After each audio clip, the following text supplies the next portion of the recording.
ආයුබෝවන් මිත්‍රනේ අද දවසේ අපි මම කතා කරන්න ඔයගලන්ට බලාපොරොත්තු වෙනවා මේ ජ්‍යොතිර්වේදීන් කිසිෙක් නොකියපු මාතෘකාවක් ගැන. මේක මගෙන් තමයි මං හිතන්නේ මුලින්ම කරලියට එන්නේ. අෂ්ටක වර්ග. මං ඔක කිව්වා සෙනසුරු මාරුව බලද්දී අෂ්ටක වර්ග බලන්න කියලා. ඒකෙත් ගොඩක් අය අහලා තිබුණා. ඉතින් අෂ්ටක වර්ග ගැන අපි කතා කරමු. මොකද ඕගොල්ලන්ගේ විවාහය වෙන්න අමාරු නම් බලන්න හත්න්නේ අෂ්ටක වර්ග ගණනය කිරීම කොහොමද කියලා. බොහෝ විට අෂ්ටක වර්ගය 20ට වඩා අඩු නම් හරිම අමාරු විවාහ වෙන්න. කියන්නේ විවාහ වෙන්න මාර්ගයමත් දෙන්න ඕනේ. අෂ්ටක වර්ගය කියන්නේ ඔන්න ඔහොම එකක්. ඒ කොටුවට ඔයා කරන්න ඕනේ උත්සාහය පිළිබඳ අපි ගත හැකි පොඩි ගණිතයක් තමයි අෂ්ටක වර්ග කියලා කියන්නේ. ඒ කියන්නේ යම්කිසි කොටුවක අෂ්ටක වර්ගය ඉහළ නම් ඔයාට ඒකට ඒ වෙනුවෙන් යොදන්න ඕනේ උත්සාහය අඩුයි.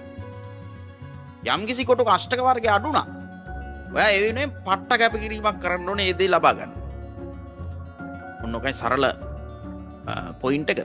ඉතින් අෂ්ටක වර්ගය කියන්නේ මිත්‍රෝනේ මේ ඇත්තටම කේන්දරයේ ග්‍රහ බලය මේ ග්‍රහ බලයට ලකුණු දීලා තියෙනවා. මේක ඇත්තටම මේ වෛදික ජ්‍යොතිෂයේ භාවිතා කරන ගණිතමය ක්‍රමයක්. හරියට ෂඩ් බල වගේ. හරිද? ඉතින් ඇත්තටම සාමාන්‍ය ජන්ම කේන්ද්‍රයකදී අපි සලකන්නේ මොනවාද? රාශිය, නැකත, බලය, දෘෂ්ටි ඕවනේ. විවිධාකාර ලෙස අපි උච්ච නීච තත්ත්ව රාශි අධිපතිය ඕ වගේ දේවල් සලකනවා. නමුත් මේ අෂ්ටක වර්ගයේදී මොකද්ද වෙන්නේ? රාශි 12 සඳහා ලකුණු ලබා දීමක් සිදු කරනවා. ලකුණු ලබා දීමක් තමයි කරන්නේ. හරි, මෙම ලකුණු මගින් යම් රාශියක් හෝ භාවයක් ග්‍රහ ප්‍රතිඵල ලබා දීමට කොපමණ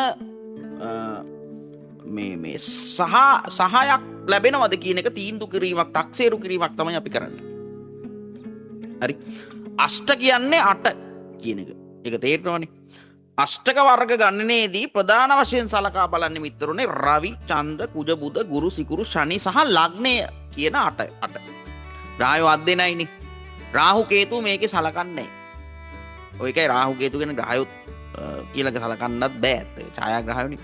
රාහු කේතු පැත්තක තියලා රවි, චන්ද්‍ර, කුජ, බුධ, ගුරු, සිකුරු, ශනි රාහු අත් දෙනයි ලග්නයයි සලකලා තමයි මේ අෂ්ටක වර්ග ගණනයේදී පොයින්ට්ස් හම්බෙන්නේ. ඉතින් ඕකට අපි කියනවා බින්දු කියලා කියනවා. බින්දු සහ රේඛා කියලා කියනවා. හරි. ඒ කියන්නේ ඉතා වැදගත් දෙයක් තමයි බින්දු කියලා කියන්නේ. බින්දුවක් යනු සාමාන්‍යයෙන් හිතකර ලකුණක් කියලා තමයි කියන්නේ. ඒ කියන්නේ ඕකේ මේ අර ඒ කියන්නේ අර පෙසොස් කියන්නේ. නැත්තම් රුපියල කියන්නේ. රුපියල කියන්නේ ඒකකයක් නේ. ඩොලරය කියන්නේ ඒක. ඒ වගේ බින්දුව කියන්නේ මෙතනදී ඒකකයි. එතකොට වැඩි බින්දු ප්‍රමාණයක් ලැබෙනවා නම් එම රාශියට අදාළ ප්‍රතිඵල ලබා දීමට වැඩි සහායක් ඉබේට ලැබෙනවා. ඒ කියන්නේ දරිය යුතු උත්සාහය අඩුයි. මම තේරෙනවද? ඒක හරියට මේ ඔයාට කොච්චර මුදලක් ඒ කොටුවල තියනවද වගේ සීන් එකක් තියෙනවා. වැඩිපුර මුදල් තියෙනකොට වැඩිපුර වියදම් කරන්න පුළුවන්. මුදල් නැත්තම් වියදම් කරන්න බෑ වගේ සීන් එකක් නේ. දුප්පත්. එක කොටුවක් දුප්පත්. එක කොටුවක් පෝසත්. අන්න සරලවම ඔයාට තේරුම් ගන්න තියෙන පොයින්ට් එක. හරි. ඉතින් ලකුණු පමණක් බලා අවසාන නිර්ණයකට මේ පැමිණිය නොහැක ඇත්තම කියන්න. මොකද ඒක එක පොයින්ට් එකක්. ඊට අමතරව ඔයාගේ කේන්දරයේ ග්‍රහයගේ තත්ත්වය ඔක්කොම බලන්න ඕනි.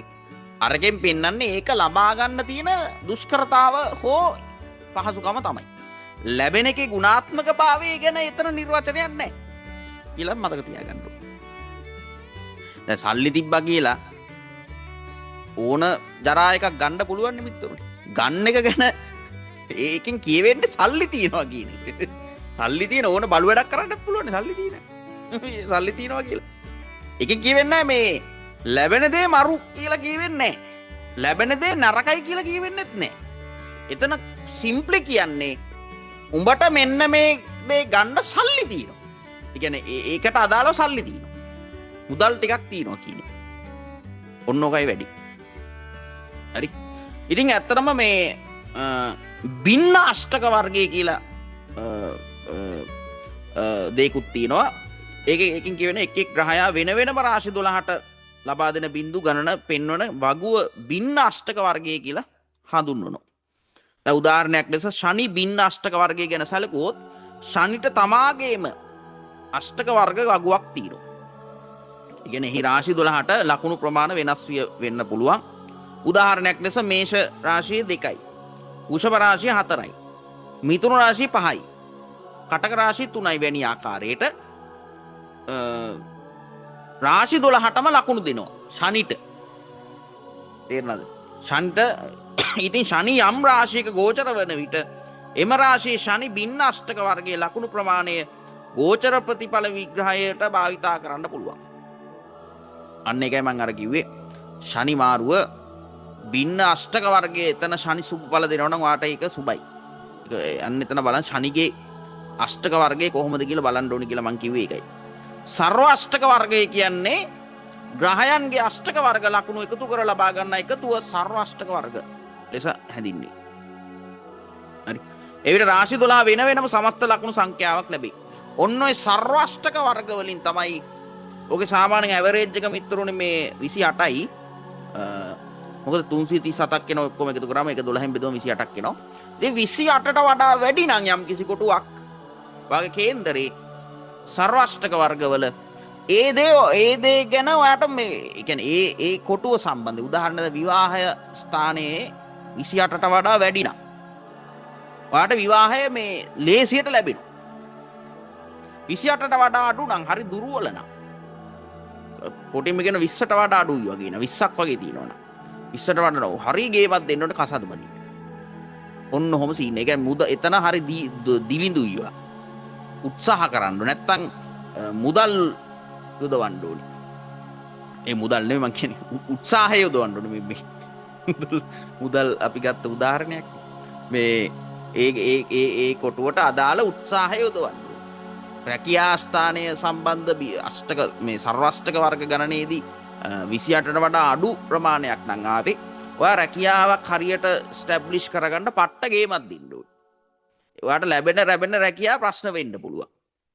ඔයාට ඒක යම්කිසි මේ අපි හිතමුකෝ රැකියාව සම්බන්ධ කොටුවේදී 30 පන්නලා තියෙනවා. 28ට වඩා 36ක්වත් තියෙනවා. 38ක්වත් තියෙනවා. එහෙම හිතමුකෝ. එතකොට ඔයාට රැකියාව එහෙම ගේමක් ගහන්න කියන්නේ මේ උත්සාහ කරන්න ඕනේ ඉබේට ඒක වෙනවා. අන්න එහෙම ඒක හරි පහසුයි. ඔන්න කැදර විවාහයේ අෂ්ටක වර්ගය බලන්න කියන එක තමයි මට අද කියන්න උවමනා වුණේ මිත්‍රෝනේ. අෂ්ටක වර්ගය කියන්නේ ඔන්න ඕක. හරි. ඉතින් සාමාන්‍යයෙන් කියවෙන්නේ 25ත් 29ත් අතර මධ්‍යස්ථ ප්‍රතිඵල. 25ත් 29ත් අතර තියෙනවා. 28 තමයි ඇවරේජ් කියලා කියන්නේ. 30 හෝ ඊට වැඩි නම් හරිම හොඳයි. හරි. ඊට විශිෂ්ටයි. ඒක ඉක්මනට ලේසියට ලැබෙනවා. වැඩි වෙන්න හොඳයි. 20ට වඩා 20 හෝ 24 නම් දුර්වලයි. අර සතුරුයි කියන්නේ. සතුරුයි. එහෙම ගමුකෝ. 20ට වඩා අඩු නම් මේ නීචයි වගේ සීන් එකක්. ඒ කියන්නේ මේ හරිම දුර්වලයි. ඒ කියන්නේ මේ භාවයට අදාළ කාරණා වැඩි බාධා අසමතුලිතතා අභියෝග පෙන්වන්න පුළුවන්. ඒක කොටින්ම කියනවා පුදුමාකාර වෙහසක් දරන්න ඕනේ ඒක ලබා ගන්න. ඔන්න ඔකයි මේ අෂ්ටක වර්ගය ගැන කිසිවෙක් නොකියපු කතාවක් මම අද කිව්වේ ඔයගලන්ට මේ ඒකයි මට අද කියන්න ඕන අෂ්ටක වර්ග පිළිබඳ